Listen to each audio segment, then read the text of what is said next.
Pelatih Timnas Indonesia Patrick Kluivert disebut melobi beberapa pemain naturalisasi untuk memperkuat timnas. Siapa saja yang berpeluang dan bagaimana strateginya ke depan? Kita akan bahas bersama analis sepak bola yang sudah hadir malam hari ini bersama kami di sambungan virtual. Ada Bung Binder Singh dan juga Bung Harpa atau Haris Pardede. Selamat malam Bapak-Bapak. Selamat malam semuanya. Oke, saya ke Bung Binder dulu deh kalau gitu. Ini kan kalau lihat starting 11 di era Coach Sintayong, di era Coach STY, starting 11-nya udah mostly juga pemain-pemain naturalisasi gitu. Tapi pertanyaan saya sekarang, apakah masih butuh pemain-pemain naturalisasi lagi? Ya, kalau soal butuh atau tidak butuh itu kan kembali tergantung ke Patrick Kluivert ya. Karena sekarang kan pelatih dari Timnas Indonesia adalah Patrick Kluivert. Dan kalau kita menganalisa kebutuhan dari timnas, kan kebutuhan itu sebetulnya berada kan di lini depan ya. Artinya ya jika nanti Oleh Romani menjadi warga negara Indonesia, ya saya pikir dia akan bisa mendapatkan tempat. Karena memang perlu penyegaran di depan ya, agar menemukan pemain yang bisa konsisten mencetak gol. Sedangkan di tengah juga sebetulnya kita butuh, karena seandainya Ivar Jenner itu absen, ya kita bisa melihatlah pengaruhnya luar biasa di lini tengah kita. Jadi mungkin Jairo nanti juga akan menjadi bagian dari Timnas Indonesia. Tapi saya pikir apapun nanti keputusan dari Patrick Kluivert tentu sesuai dengan kebutuhan dari Timnas. Karena sekarang kalau kita melihat kebutuhannya itu memang di depan dan tengah. Kalau di belakang kan ini bisa dikatakan sudah overstock ya. Sudah banyak sekali pemain-pemain kita yang bermain di Eropa. Di belakang sudah ada Jai Itzes, sudah ada Mace Hilgers dan lain-lain. Ini sudah cukup kuat lah ya begitu. Belum lagi Kevin Dix nanti kalau jika dipanggil juga. Jadi PR-nya adalah di depan dan juga di tengah.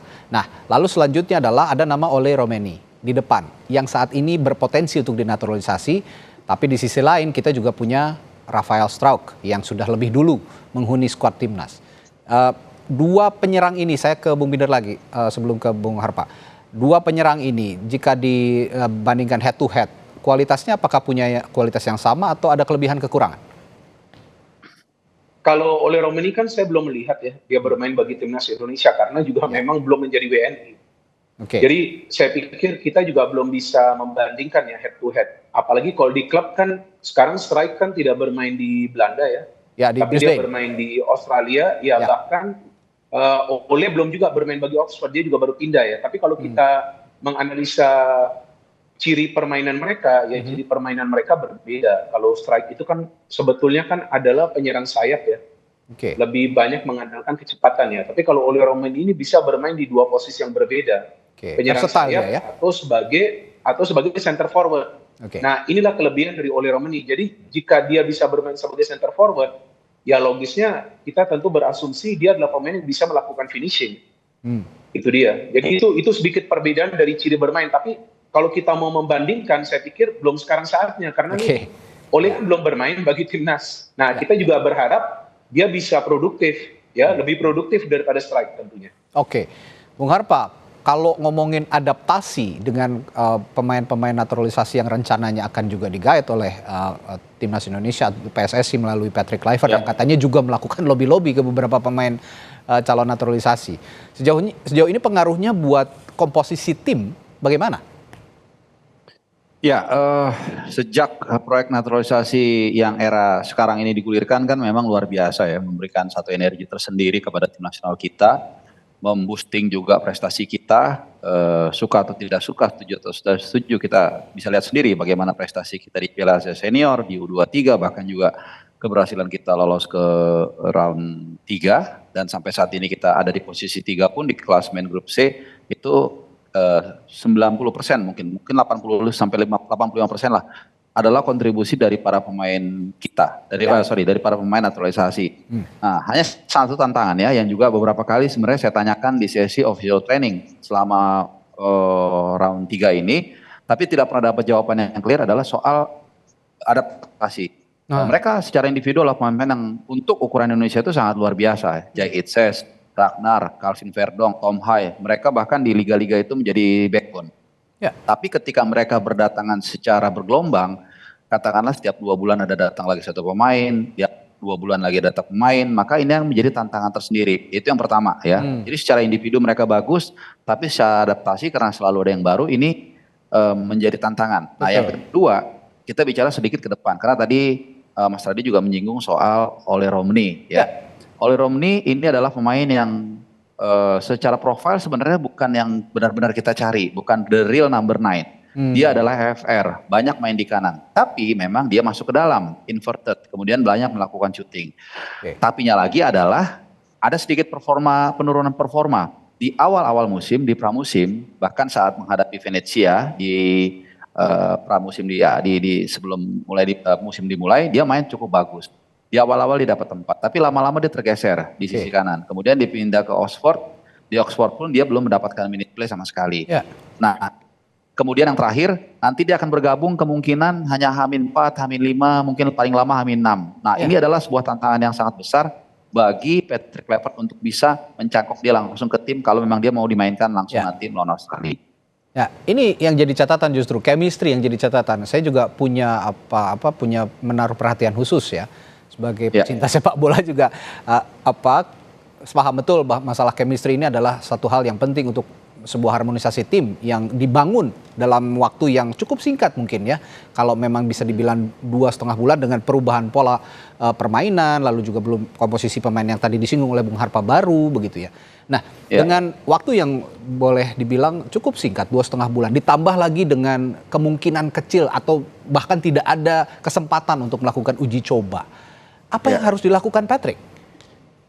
Yang dilakukan Patrick adalah tidak terlalu banyak melakukan perombakan. Dan saya sudah sempat juga berbicara dengan beberapa pelatih ya, the real pelatih yang memang saya perlu juga mengkonfirmasi standing point saya ya, karena mereka benar-benar berkecimpung di sana sejak dulu dan mereka memberikan narasi yang sama, memberikan standing point yang sama bahwa di tengah-tengah situasi seperti ini paling mungkin hanya 20-30% yang akan dilakukan perubahan oleh Patrick Kluivert ya. Karena sebagai informasi saja, ini sudah confirm, ini tidak ada TC, tidak ada TC ya sampai nanti tanggal 20 Maret. Dan seperti yang tadi saya ungkapkan, mereka hanya berkumpul para pemain diaspora terutama, karena mereka kan backbone kita itu hanya let's say 3 sampai 5 hari sebelum kick off. Nah, jadi dan katanya mereka akan latihan di Sydney, dan latihan di Sydney ini bayangkan kalaupun mereka sampai H-4 misalnya, Mas Radi dan juga pemirsa, ini mereka baru terbang 25 jam loh. Jadi pasti nggak akan fresh juga begitu sampai. Betul, pasti menguras tenaga juga itu. Betul, jadi dan ada satu, ini selalu saya katakan ya, don't change your main gun in the middle of the war. Jadi mau lebih bagus pun, kalau diganti senjata yang lebih bagus, ini mengandung resiko, ini falsafahnya sangat dalam nih. Jadi lebih baik pakai yang ada, mungkin oke lah, gak apa-apa ditambah 1-2 seperti Jairel atau Ole, tapi ya itu pun gak ujuk-ujuk dia mungkin langsung main dari babak yang pertama. Mungkin ya sekali lagi seperti yang Bung Miner katakan, semua hak prerogatif adalah di pelatih, bukan di pemain, bukan di ketum, bahkan bukan di fans. Nah kalau gitu begini, saya mau tanya juga ke Bung Miner, di tengah sempitnya waktu, minimnya upaya untuk membangun harmonisasi tim, tapi kita juga ingin dong membangun optimisme terhadap timnas kita yang punya keinginan kuat untuk masuk ke Piala Dunia. Menurut Bung Binder, untuk membangun optimisme di publik sepak bola Indonesia dengan misi Indonesia masuk ke Piala Dunia, apa kira-kira yang bisa kita kita bangun optimisme itu? Ya, kalau mau dibangun optimisme ya kita juga perlu menunggu ya apa yang nanti akan dilakukan oleh Patrick Kluivert, karena sekarang ini kan kita tidak bisa berasumsi juga. Soal Patrick Kluivert akan sukses atau gagal, atau bahkan kita juga tidak bisa melakukan perhitungan bahwa timnas akan mendapatkan 1 poin, kemudian akan mendapatkan 3 poin non Bahrain. Karena itu kan hanya dari segi target ya.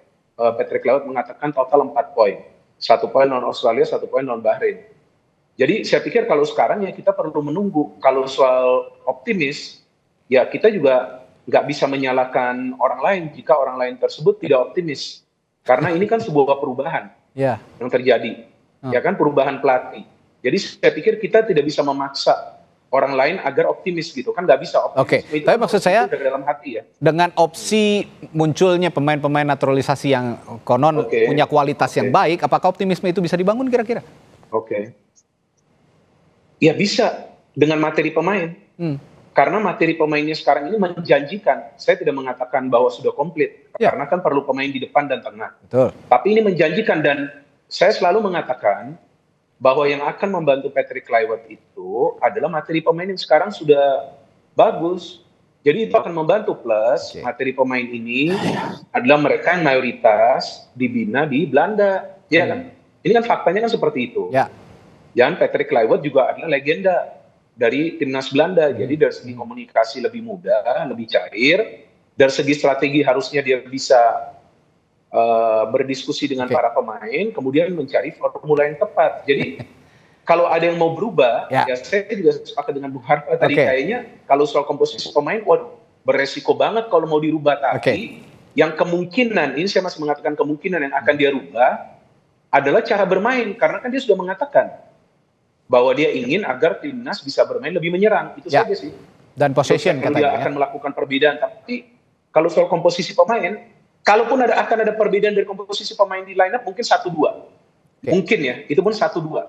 1-2 akan dilakukan perubahan karena match di Maret itu, 20 Maret itu away loh, bukan home. Lawan tim yang kuat, Australia. Oke, Bung Harpa, bicara soal konteks, balik lagi ke konteks naturalisasi, berburu pemain naturalisasi.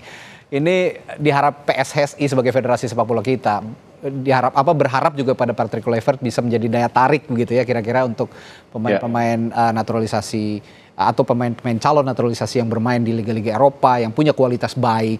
Tapi seberpengaruh itukah sosok Kluivert untuk menarik calon-calon pemain naturalisasi yang punya kualitas tentunya, yang kita kaitkan dengan optimisme tadi, karena kalau tidak berkualitas ya buat apa kita rekrut begitu kira-kira? Ya, kalau kita bicara independen ya, hanya seorang Patrick Kluivert untuk bisa menjadi quote by quote scouting dari calon pemain naturalisasi udah pasti. Ya, contoh saya sering mengungkapkan ini berkali-kali ya. Jens Raven itu ayahnya literally teman dekatnya Patrick Kluivert. Dan saya juga tadi baru ngobrol dengan ayahnya, dan ketika Patrick Kluivert datang ke Stadion Madia, itu dia mengucapkan sesuatu, yang diucapkan adalah I play with your father, katanya. Jadi kita bisa bayangkan bagaimana anak-anak umur 20 tahun, 21 tahun yang mungkin waktu kecil dia nonton Patrick Kluivert main sebagai bomber ganas, kemudian didatangin. Itu pasti menjadi magnet, udah pasti itu benar. Hanya satu kritikan saya di sini adalah kontradiktif apa yang dikatakan oleh Patrick Kluivert, which is bagus sekali. Honestly saya mengatakan bagus. Dia mengatakan sesuatu yang sangat indah. I want the local players, the heart of the team. Tapi di sisi lain, Esko PSSI mengatakan menunjuk pelatih untuk menarik magnet pemain-pemain diaspora. Nah, ini kan kontradiktif, gitu. Jadi kalau kita menyusun tesis ini nggak konsisten, gitu. Jadi yang manapun it's okay, nggak apa-apa. Nah, yang kedua, saya mendengar ini masuk isu ya, tapi ini ada implikasinya ke kita. Ada proposal yang akan mengatakan FIFA atau mungkin bahkan KNVB itu akan menelurkan regulasi yang menstop naturalisasi dari garis kakek, jadi maksimum dari garis ayah. Nah kalau ini sampai gol, maka proses akselerasi kita akan menjadi seperti layangan putus. Karena grassroots kita ini kan belum stabil untuk menyumbang. Nah, jadi blueprint, ini mesti dijelaskan, mesti diterapkan dengan baik. Ya, berarti yang harus disesuaikan adalah komitmennya Patrick Kluivert, local players are the heart of the team, sama juga dengan keinginan federasi untuk merekrut pemain-pemain naturalisasi. Ini yang harus disinkronkan. Mana yang akan diprioritaskan lebih dulu dan mana yang lebih compact untuk menciptakan chemistry permainan yang lebih baik untuk menghadapi sisa waktu yang cukup pendek 2,5 bulan. Kira-kira nanti akan kita amati bersama bagaimana Patrick Kluivert meramu timnya baik dengan local players maupun dengan tim naturalisasi. Baik, terima kasih. Analis sepak bola dari Indonesia, ada Bung Binder Singh dan juga Bung Haris Pardede telah berbagi perspektifnya malam hari ini. Sampai Indonesia Malam. Sampai jumpa lagi, sehat selalu Bapak-Bapak. Sampai jumpa. Thank you.